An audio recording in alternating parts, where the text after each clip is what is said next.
I know that they suck. I'm not a huge fan of writing them. I'm not a huge fan of reading off of them. Until you know what you're doing, like, you should probably have a script. And I had this idea. I was like, dude, objection flashcards. I say if you learn from your losses, it's never a lose. So if you learn from your losses, it's never a lose. And so that's how you can keep stacking wins. Can't tell you probably how many millions of dollars of additional services we could have provided if I could hit the right person with the right marketing, with the right email at the right time, grab my stones, if you will. You can pay $400K for this, but I cost 1.3. What do you want to do? And he was like, yeah, okay. Give you a little, take that one to the bank. Yeah, take that one to the bank. We're going to give you a little applause on that one.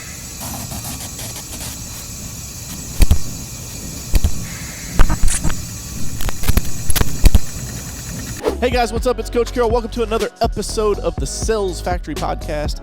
Boy, I got a gem for you all today. I got Jordan Stupar in the building. I know you guys have seen him all over socials. The card game that he created for salespeople. We're going to talk about that today. But if you don't know who Jordan Stupar is, let me read you a little bio from this guy. I've known him for years. Jordan is an entrepreneur, business owner, speaker, and seven-figure sales coach. During his 18-year-long sales career, Jordan was able to become a top 1% income earner and has personally generated over $20 million in sales. Today, Jordan is the CEO of Stupar Enterprises, a highly visible sales training company. I like that, highly visible sales training company. Located in Milwaukee, Wisconsin. He's up there in the cold part of the country with all the good beer. The company's fully staffed and proudly serves over 15,000 sales professionals across 39 countries and hundreds of businesses in nearly every industry throughout the USA. Jordan, thank you so much for coming on and spending a little time with my audience today in the Sales Factory. For sure, man. I'm excited to be here, especially with the title, The Sales Factory. This seems like my type of show to be on, so I appreciate you having me. Absolutely, man. You know, we've got our listeners are anybody from a 13-year-old kid that just bought his first lawnmower, starting his first business, to, you know, last week I had somebody on, actually the podcast right after this, I got a guy that's got a $40 million book of insurance business, right? And so wide array of listeners, wide array of guests. What I'm most excited about is very seldom do I actually get somebody to come into the Sales Factory that focuses on sales coaching and sales training. So I don't want to spend a ton of time with just like pleasantries and stuff. I want to hop right into this thing because I know you're a wealth of knowledge, man, and I know I'm going to take some good stuff. Guys, I've got my iPad up and I'm taking notes, so make sure go to coachcarroll.com/podcast. If you're listening to this, you can download the notes that I'm going to take from this session with Jordan. Jordan, a lot of those guys are going to know you online, right? You worked with Grant for a long time. Now you're out on your own. You're busting, dude. You're a girl dad. You shared with us. You got another one on the way. You got a lot of life happening, man.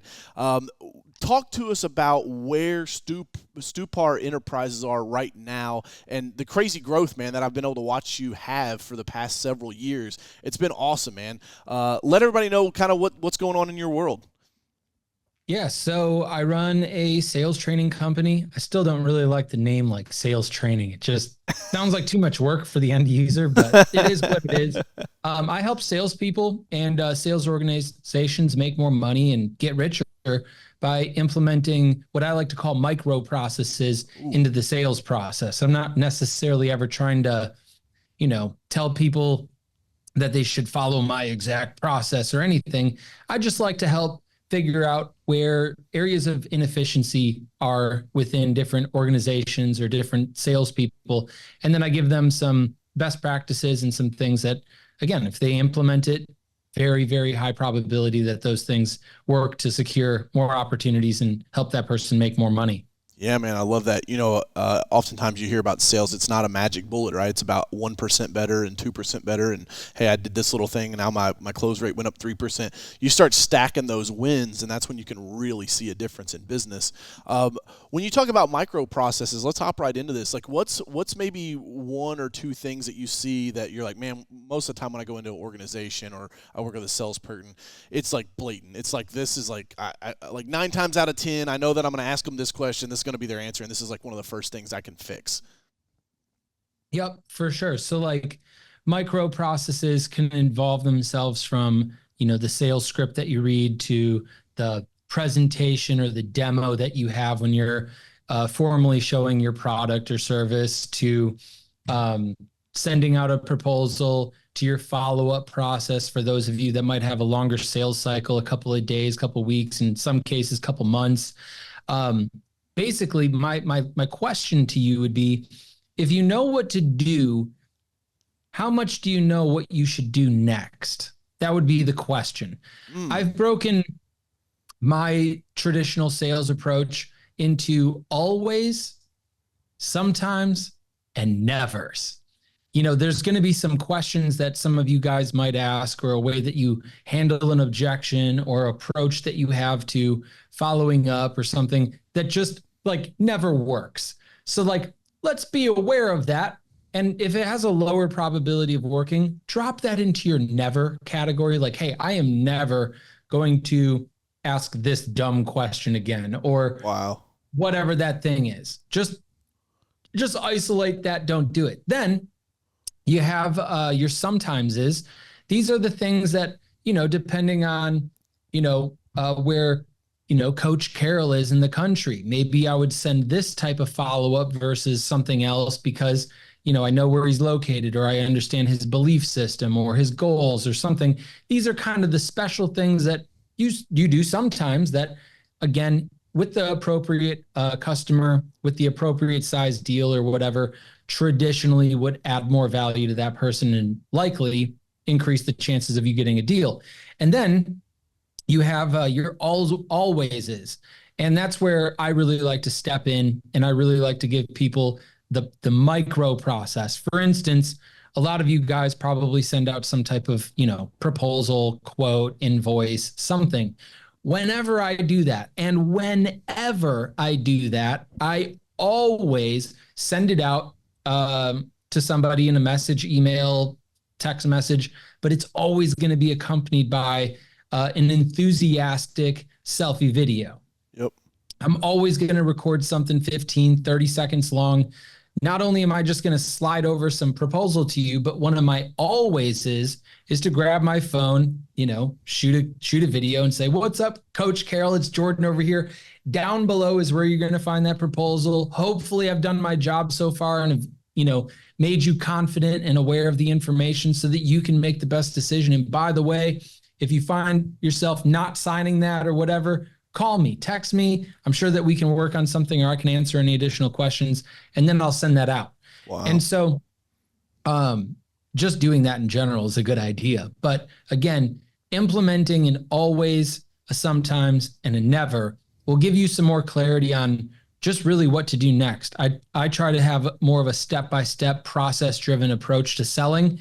And I've found that being able to use an algorithmic approach to, if this happens, then do this, I found it to give me a lot more organization and take a lot of the, guesswork out of selling. Yeah, I like that. An algorithmic approach. Wrote that one down. Give you a little, take that one to the bank.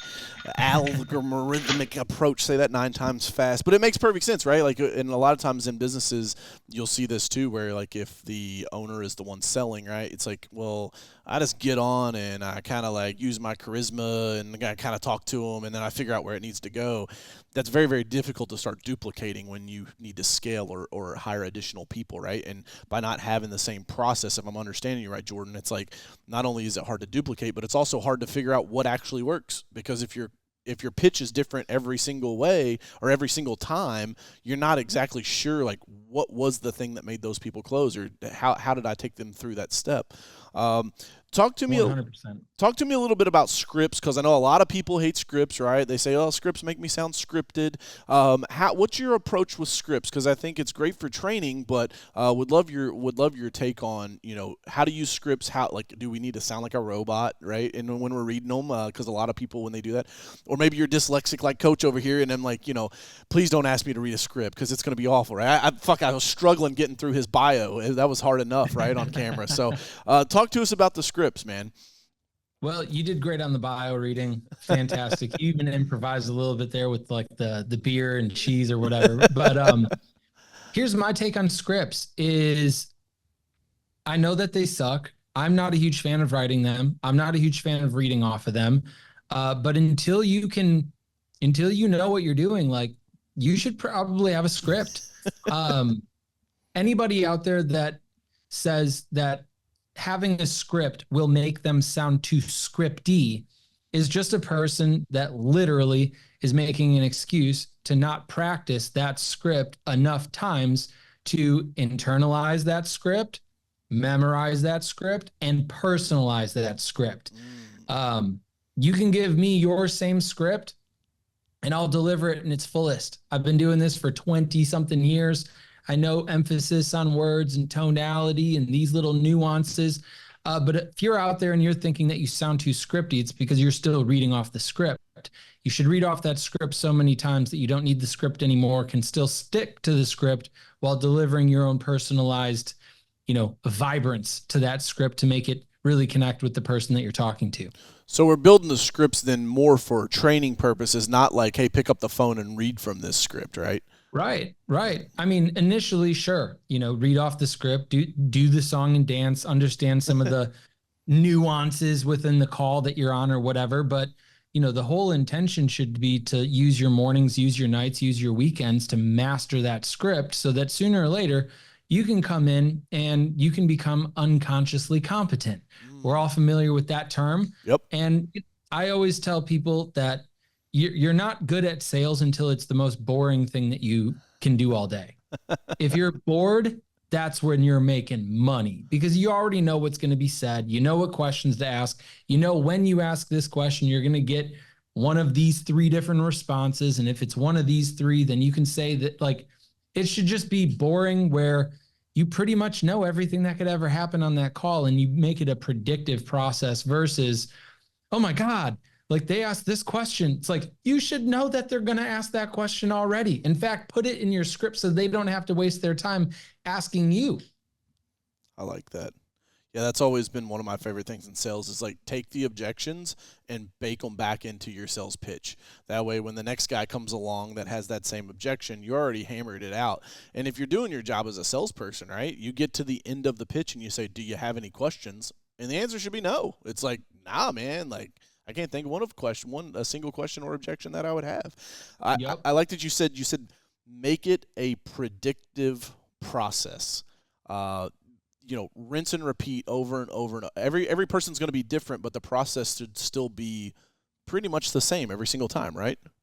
Yeah. I'm at a point in, I guess, my professionalism or whatever, my skill set where I can kind of vary off of the script for a little bit, but I know where I'm at. I can always swing it right back in, depending on where the conversation goes. But yeah, you should know that script. You should know that process. You should know exactly where you're at, because if you don't, then you're not really in control. If I'm driving my car down the freeway and all of a sudden I don't know where I am, it's going to be really hard to figure out where I'm trying to get to. No Tesla driving in sales is my note I'm putting on that one. That's right. Cool, man. Talk to us about the cash cards, man. If people haven't heard about these, I'd be curious. I know you guys have sold hundreds, maybe dozens. I don't know. I'm guessing, but like I see people posting them all the time. And I know you've sold out multiple times and you've restocked, and so that was pretty cool, man. It's almost like, if you guys aren't familiar, these are basically like flashcards, right, for salespeople. Talk to them about that, Jordan. Yeah. So back in like 2020, I was staring out the window of the home office that I had put together in my house, and I was just staring out the window. And I do this thing called thinking time every so often where I just write down like a high quality question and I'll just spend 20, 30 minutes like meditating on the answers. Like, just what are all the possible answers? And the question is how can I create a lead magnet that salespeople, business owners, my target audience, the people that I would like to work with, would find valuable enough to, at the very least, exchange their, name, email address, and phone number with. And I was staring out the window and I had this idea. I was like, dude, objection flashcards. So first thing I did, I went on Google, I typed it in, and I was shocked. Nobody had ever created anything with an objection on one side and a response on the other. I did find some like blank cards, but like just go to Office Depot, buy your own index cards, right? index cards and do it yourself. But then it's like the blind leading the blind, you know? So I immediately put together, I think like 33 objections, wrote responses out, created some cards. I bought 25 of them. Once they got delivered to my house, I unopened one and took a photo of it. It was like a selfie on Facebook. And I was basically just saying like, I wish Hooked on Phonics would have included some of these, you know, in the math section. So like I could have at least made some money. And I left a link to, you know, my little online store. I think they were like $25 a deck at the time or whatever. And literally within like 4 or 5 minutes, all 25 decks were sold. And I was like, Yeah. that's pretty cool. So I ordered 100 decks, and then I was like, back in stock. And boom, same thing. In like 10 minutes, 100 decks sold. And I immediately knew that I had a money-making product for myself. I was still waiting on feedback from other people. You know, there's no sense in getting excited about creating a bad product. So Yeah. I waited a little bit. I personally called on these people not to upsell them or any. I just did they work? Are they making you more money? Whatever. What can I do better? Yada yada. I went back to the drawing board, upgraded from 30 cards to 50 cards, and then, you know, literally started running ads. And yeah, 4 years later, we've done a lot of upgrades, improvements. They come in a box now with cellophane and like the whole song and dance. We even have their own cash card mailer that you get in the mailbox. And yeah, to date, somewhere, you know, 2.3 million dollars in sales, somewhere to the tune of 70,000 decks in all 50 states, 39 countries worldwide. Like, who would have thought, man? Fucking flashcards. Flashcards, exactly. So like, yeah, I mean, I can take some credit, I guess, for turning an idea and executing it, and pat myself on the back for it. But like, I always say, like, God gave me that idea. Like, that's just one of those random little beams of light where you get that. So you know, the real gem right there is like, all of you guys get ideas from a higher place, whether it's God or, you know, whatever. I'm not here to change anybody's mind, but a lot of these things can be given to you. And if you just sit on them and don't do anything with them, what are you doing? Yeah, what man. are you doing? You gotta execute. And if you don't know how to execute like me, you'll figure it out. You know, just take it a step at a time and put it together. And who knows, maybe you'll be the next person to get paid to actually generate leads. That's nuts, man. Yeah, because I was like, interesting. You thought of that. I wrote down lead magnet because I'm like, that thing, and I knew, like, I'm like, it's got to be more than a lead magnet now because I've seen Facebook ads and Instagram ads about the cards and whatnot, and so I figured it was making you some money. Otherwise, you wouldn't have just kept pumping it as a lead gen like that, right? It's like, so for you guys to be selling that many of them, dude, congratulations. Because I always say ideas are cute, execution gets paid. You know, anybody can have a cute little idea, but you took it, you ran with it, and you executed, and you got paid, man. And I also wrote down here on my notes that there's no sense in getting excited about a bad product. I think that happens to business owners a lot, right? They have an idea, they're like super excited about it, and like it's going to change the world. They want to tell everybody, but then they either don't ever execute on it, or they try to execute and it flops. And it's like you wasted a ton of effort and energy getting excited about something that never really had any legs. Yeah. Yeah. And if it flops, like, just humble yourself and figure out like what's missing about like it. A good idea is always a good idea. Sometimes the execution might lack or whatever, but you know, call customers, get the ugly out of them. You know, I can't tell you how many people are like, the text is too small, these suck, I can't even read them. It's like, okay, thank you. I appreciate that. I'll go make the text a little bit bigger so I can avoid this, you know, in the future, whatever. So wow. Yeah, just roll with it. You had a good feedback loop. Feedback. Yeah, you had a good feedback loop from your customers, it sounds like. Yeah, I love the praise. I love the 5-star reviews and, you know, hey, these helped me close a deal or whatever. But before that product really matures and you really take it into market and spend 500 grand on ads like I have, you know, just look for the bad news, you know, look for the comments that kind of piss you off, or it's like, dude, I can't read these. These are garbage. You know, okay. Hey, man, these didn't come with a carrying case. I lost them all. My toddler, threw one in the trash. It's like, okay, I'll make a case for them. You just got to look for some of the bad feedback so you know what type of changes to actually make. Wow. Good stuff, Jordan. I appreciate that, dude. That was all off the cash cards conversation. I was excited to ask you about that. I didn't realize it had blown up into such a big product for you, man. That's awesome. Yeah. So that's product. Obviously, you're on a little e-commerce out of that, right? Like you had to learn how to make a store, and I'm sure that's a lot different than your first iteration on there. What's maybe some takeaways? There's probably some people that are watching this that are in the e-com space. Like, what's some of the takeaways, some of the mistakes, or something that you can share that like you're like, man, I shouldn't have done that way, or it was bad about sales. I'm big about saying that a loss is never a loss. I'm sorry. I say if you learn from your losses, it's never a lose, right? So if you learn from your losses, it's never a lose. And so that's how you can keep stacking wins. What's maybe some of those losses that you had that you learned from the e-commerce side of things? Yeah. Number one is just not knowing what you don't know. Like I didn't really know how to manufacture. I didn't know how to manufacture like the little tuck box that the cards go into. And, I got a lot of bad feedback off that. They're like, dude, like, what am I supposed to do? Just put a rubber band around these? They're like, it's like, that's valid. So that was kind of like, I wouldn't say necessarily mistakes. There's just automatically going to be some things that you don't know because you've never done it before. And you got to accept that and, make a commitment to improving. I will say if there's anything that I wouldn't say it's a mistake. I would say it's more hindsight and a little bit of regret. But again, I didn't really know how important it would be because I never really thought the product would take off the way that it did. But I really wish I would have done a better job with customer segmentation. What do you mean by that? In other words,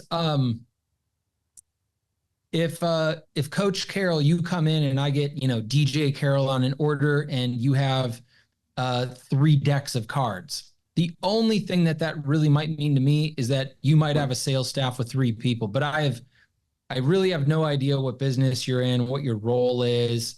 So all I was getting is just an order. And I can't tell you probably how many millions of dollars of additional services we could have provided if I could hit the right person with the right marketing, with the right email at the right time based on that customer segmentation.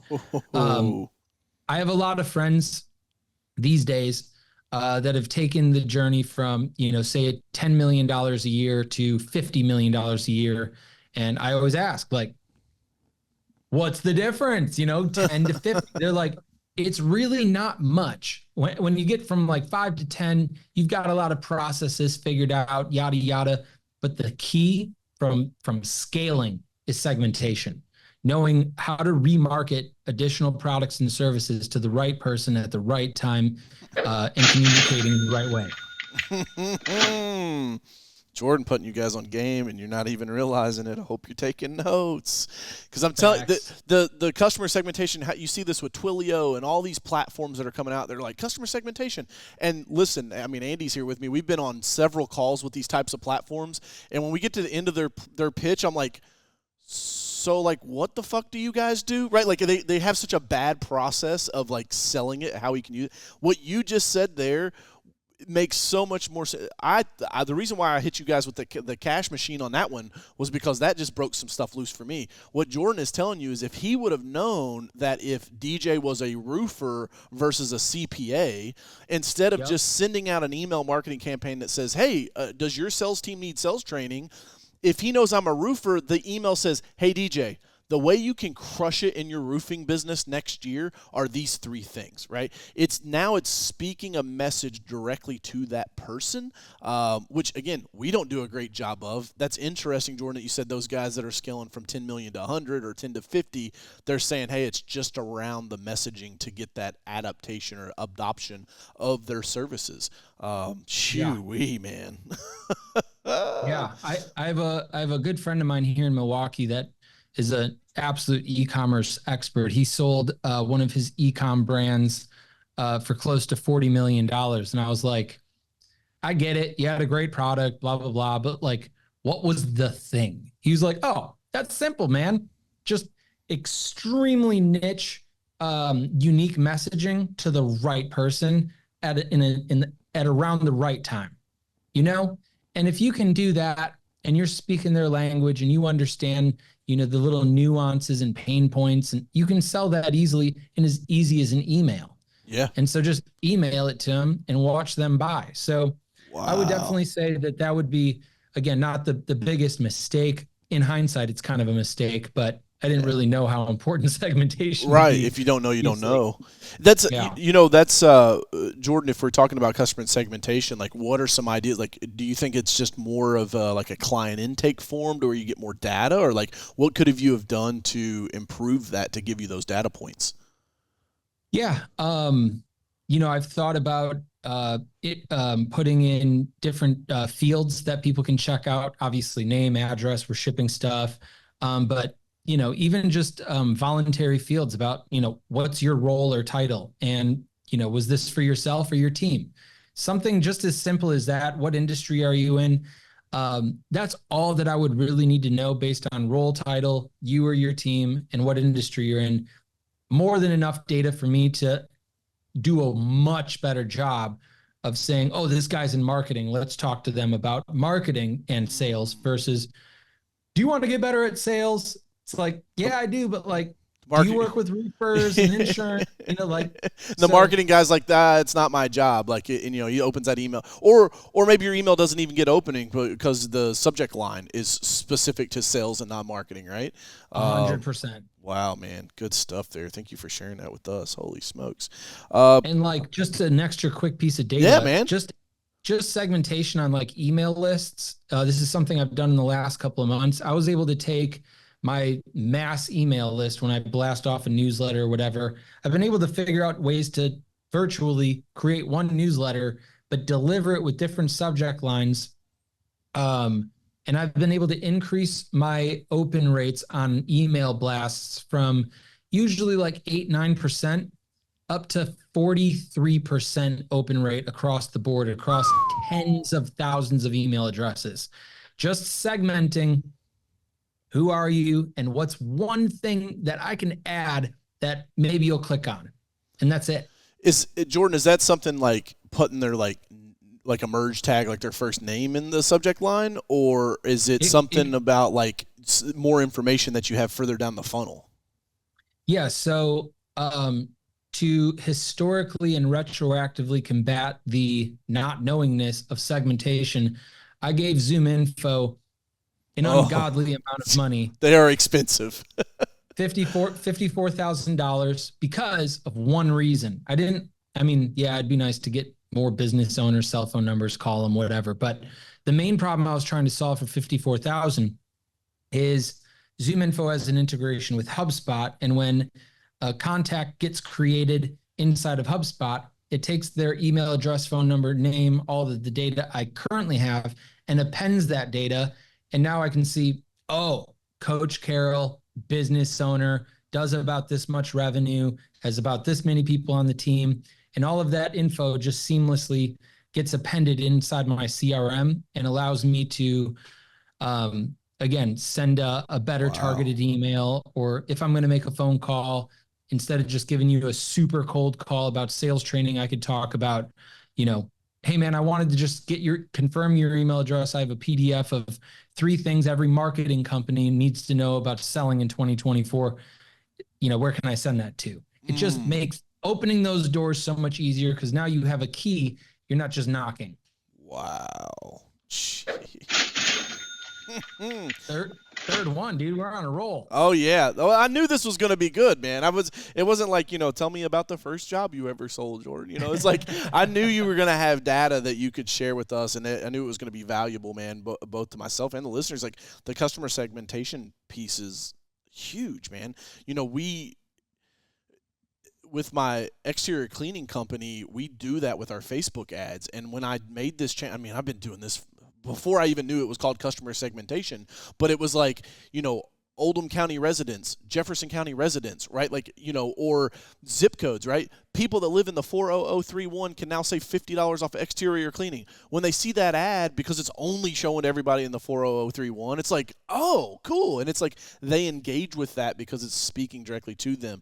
That's segmentation from a marketing standpoint. But, what you're sharing from a sales standpoint and deeper down the funnel and how much money you could have, or you probably did leave on the table, with all due respect, by not being able to communicate effectively to those people, that's a huge lesson, man. And it's always, when I started my senior year of high school, my first business, my audience knows this story by heart, but the way that I kept track of everything was in one of those composition notebooks, right? And so, like, Mrs. Johnson gets mowed on Wednesday, right? And so for like the first 2.5 years, that was my CRM. That was all my data. And it's like, I have no idea where that thing is. Right? Like, my grandkids will probably find it when I kick the bucket one day. They'll be like, what is this from Grandpa?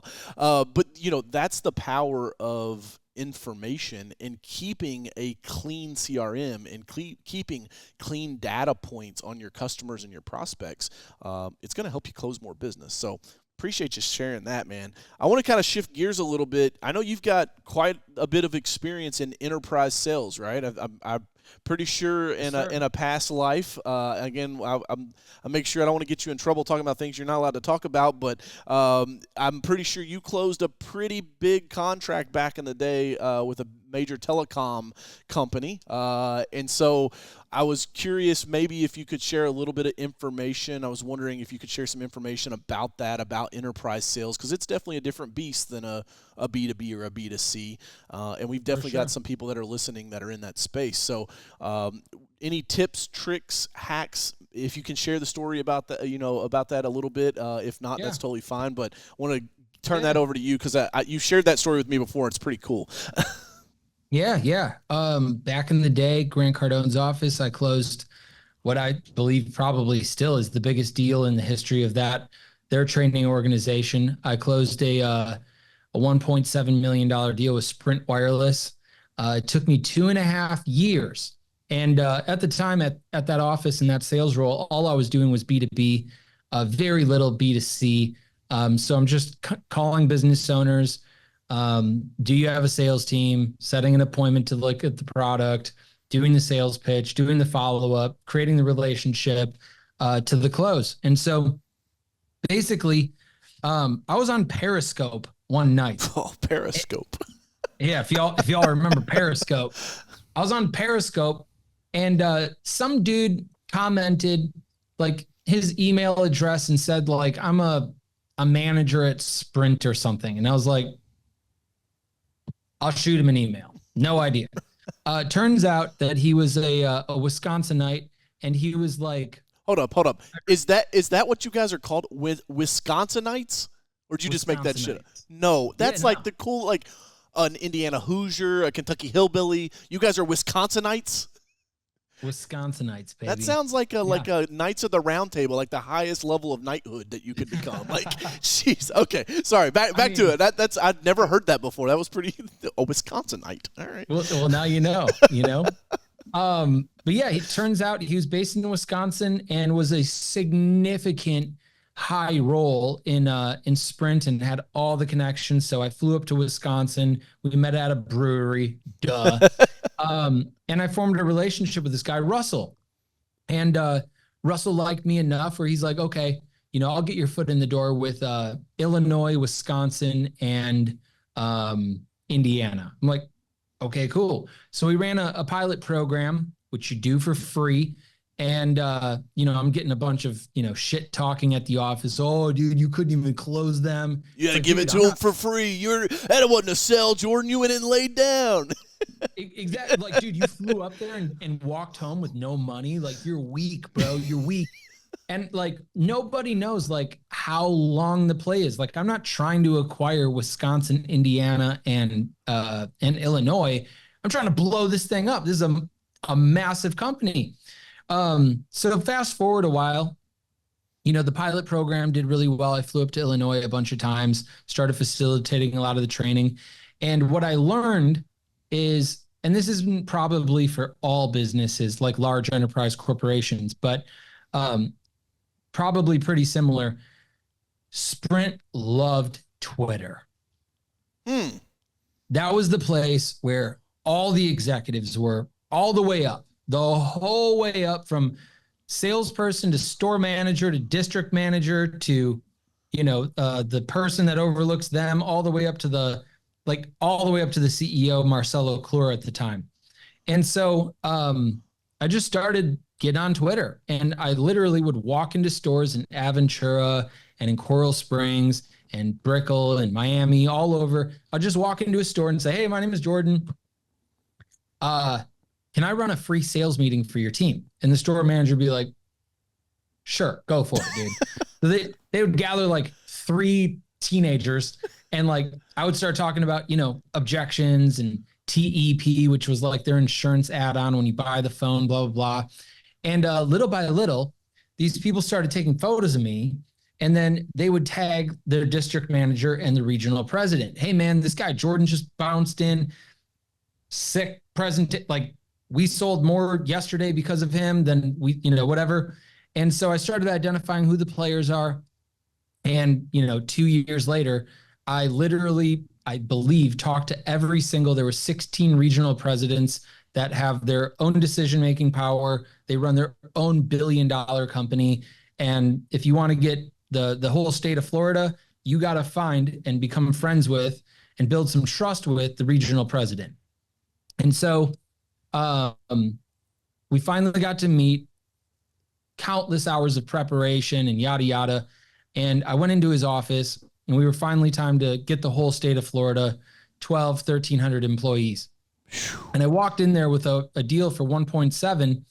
And I was 29 years old at the time. I sat down in this guy's office. He's like literally like from the Latin billionaire boys club, like stories of racing cars in the deserts of Dubai, and like has a car collection down in Chile, and just hyper successful people, at the top. And I sit down and I slide over the deal. And I'm like, let's do this. And he busts out like a little whiteboard, and he's like, did you go to college? And I was like, I dropped out.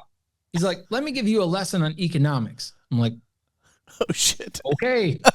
So he draws like this graph, and the top axis is money and the other one is like number of units or whatever. And he's like, if you were selling me hot dogs, and he just drew a linear line. He's like, the more hot dogs that we buy, the more money you're going to make because we're ordering more hot dogs.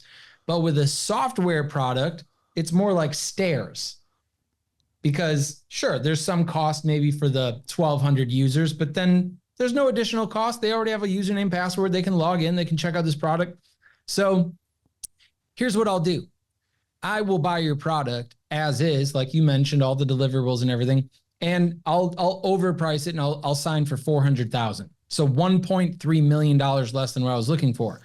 And that is the day, not that I became a sales professional, but that was the day that I learned true value of what you're selling. And this is very important for everybody to listen to. I finally kind of like grabbed my stones, if you will. And I was like, you're right. And truth is, I can give you usernames and passwords for $0, but no meetings from me, no personal content, no running around and talking to, I'm not going to answer the phone when you call. You remove me from the deal. So you can pay $400K for this, but I cost 1.3. What do you want to do? And I left it there for, it could have been 5 seconds. It felt like 20 minutes of me just, yeah, whoever talks first loses. Say, dude? And then he laughed and he was like, yeah, okay.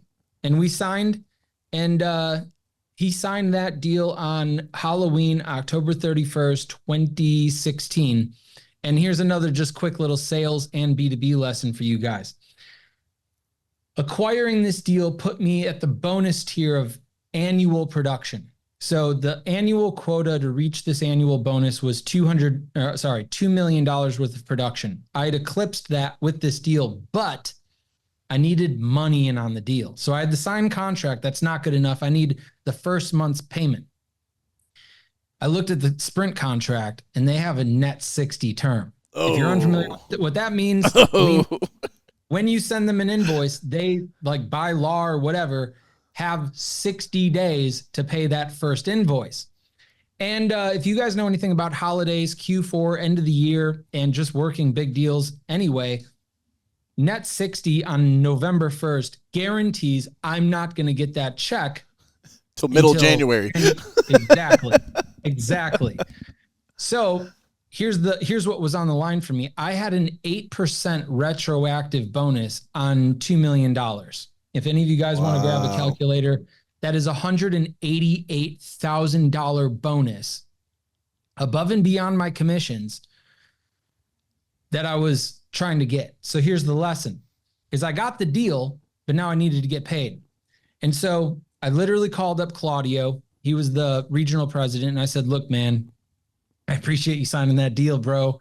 I feel really good about this and I appreciate it, but there's a problem. He's like, what's the problem, dude? You just signed the biggest deal of your life and we gave you exactly what's the deal. I was like, look, dude, you like cars, right? He's like, dude, I love cars. I'm like, I really like cars too. And I really want a Porsche 911 brand new. It's been a dream of mine since I was 4. He's like, okay, so like, why don't you go buy one? I was like, I mean, I could, but like, I kind of have it tied to like getting this bonus. And I'll be honest with you, I have $188,000 on the line. He's like, holy shit.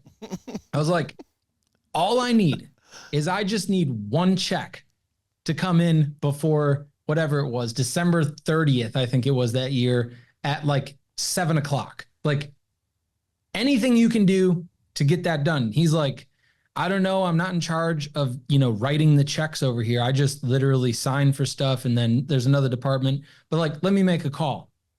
November goes by, I get nothing. Most of December goes by. I go home to Wisconsin to celebrate Christmas. I come home on the 27th. Literally on December 28th, I got a check for, I think it was the first $54,000 or whatever on the deal. And I ended up going to Cancun. And that's when on December 30th or whatever, I got a check for $188,000 as a bonus. And the lesson is that all you have to do in business to business deals is help other people, one, look good when they make a decision. There's always going to be a level of scrutiny, no matter if you sell to the CEO, the VP and the president and the managers are all going to be pissed off because, oh, you did this or whatever. Make that person look like a rock star. Obviously, if the VP is making a decision, make them crush it. But also, let people know what's in it for you. I'm a subscriber to the idea that most people are good and would be willing to help me, if I need help. And so some of you guys aren't really capitalizing on as many opportunities as you could because you haven't made it abundantly clear to your customers how doing a deal affects you. Wow. People will expedite checks and sign things literally all just because of you. So the main lesson about B2B is you're not necessarily selling a product or service. You're selling a relationship that you build. You're showing that person how to become more valuable. You're showing them how to become a rock star, and you're giving them the opportunity to help you, in which case a lot of boxes gets checked there, and it creates a lot of perceived urgency and value that doesn't really exist in the exchange of you give me money, I give you this product. So, wow, yeah, man. it was an epic story. Yeah, take that one to the bank. We're gonna give you a little applause on that one, dude. Hey, that was better than the first time you told that to me. I didn't get all those details the first time around. That's great. So what was it? This is recorded. Yeah, it's 1.7. What was like a multi-year deal? Like obviously you said like first payment comes in, it's 54. Like so was it like spread out over monthly payments, like multi-year contract? Yeah, long contract. I think it was 18 months or something. And then there were some additional payments that were going to be due, but that was kind of like the base monthly subscription or whatever that was. Wow, that's killer, dude. That's killer. Shoo, boy. I hope you guys took notes on that one because that's powerful stuff, man. The ability to have the kahunas to walk in there and just say, ink the deal. And when because Jordan, like let's like retroactively, like if we're looking back, you could have just as easily been like, okay, man, 400 is all you guys are going to give me. Like, cool, that's it. And then you've been busting your stones for $400,000 versus 1.7, right? But because you planted your flag, you dug your heels in and you fought for it, the guy was like, cool, right? I mean, like, you sold him versus him selling you, man. That's it. I love that, dude. That's awesome. And, you know, I like the other big takeaway, help people look good whenever you're doing these enterprise deals. And it's a long sell. So what do you think, Jordan, from the time that dude signs that paper all the way back from the dude on Periscope, like, what's that timeline look like? Somewhere in the neighborhood of 2 to 2.5 years. Wow. Worked for free, spent thousands of my own dollars flying to Kansas City and California and Texas to meet with all these regional presidents, and doing it all for free, and understanding that there's a reasonable chance that you'll never get paid and never land this deal. Right. I would say that another lesson from that lesson is if you believe it, dude, you can achieve it. Like, how many times do you need to be told that for you to really live it? They've been telling us that since second grade. Right. And a lot of you too out there, you might be limiting the amount of money you can make by not necessarily being selfish, but like, work for free. To this day, dude, I did a free sales meeting a couple hours ago for a company that's like, oh, I don't know if we want to do this training contract with Stupar. I'm like, dude, let me get in front of your team for free. I'm sure that you'll be able to get some feedback and know whether this is a good fit or not. And I'm not above, working for free or even paying to play. Sometimes I'll fly out to a business on my own dime, put myself in a hotel, yada, yada, on the off chance that maybe they never sign. But if you bring value, you kind of put people in debt. That's kind of what I've learned. Yeah, man. If you can bring enough value and make people feel like they're in debt, then it's probably likely that they'll find some type of way to repay you for that debt. Yeah, it's a law of reciprocity. It works, man. It does. And the pay to play, I'm big on the pay to play. In a couple weeks, I'm speaking out in Vegas at a conference. It costs us $12,000 to be a partner with that, but the dude's a huge referral partner for us. We do a ton of business with that guy, so I'm more than happy to slip a little cheddar in his pocket to keep getting put up on the podium, so to speak, in front of his audience. So I think sometimes business owners, I like that saying, you're tripping over hundreds to pick up tens, right? Like they're afraid to spend a little bit of money to go after the big money. So that's it. Dude, this has been great. We talked about micro processes. We talked about lead magnets with your cash cards. We talked e-com. We talked enterprise sales. Jordan, how can people find you? Say they want to get the cash cards. Let's plug that. And then how can they find you online, dude? I would love for my audience to go out and connect with you. Yeah. If you're looking for cash cards, you can go to jordanstupar.com. If you want to connect with me, you go to jordanstupar.com, or you can just literally Google cash cards, Jordan Stupar. That's cool. I'll be at the top. If you want to connect with me on social media, I am pretty much everywhere at Jordan Stupar. I'm everywhere except for Snapchat. I don't think that's really an appropriate app for adults, but anyway, I'm out there and I'm very accessible and I'm very approachable. If any of you guys are interested in talking sales, business, whatever, like I said, my intention is to bring you value, and I would never sell you anything you don't want to buy. Yeah, man, you've always been. I'd have to go back and look at our messages. I think we first connected even when you were still at Grant's office. So it's like I've known you a long time. It's been so fun watching your journey. You've always been nothing but professional. We're working a potential deal right now, and with you guys, and I've had other coaches, other people that I've started to do business with. Right, it's just not right. It's just not good timing. Right, sometimes it's not good timing, and then I've had those people blow up, and then it's like name calling, and they get petty, and it's like that's not how you do business, man. It's not how you win long term. You've always been super professional and super approachable. So guys, if you're listening to this, I highly recommend you go out, check out Jordan. You've got tons of videos, tons of content out there too, man, that they can learn from. So Jordan, without a doubt, I appreciate you being on the Sales Factory podcast. Guys, if you're watching this on YouTube, make sure you hit the subscribe button, the like button, leave us a comment, let me know what you think. And if you're watching this on the major podcast platforms, make sure you get subscribed and leave us a review. It helps us reach more people so we can help them further their journey. With that being said, we'll wrap up this episode. Here's to your guys' success. Hustle, it's worth it.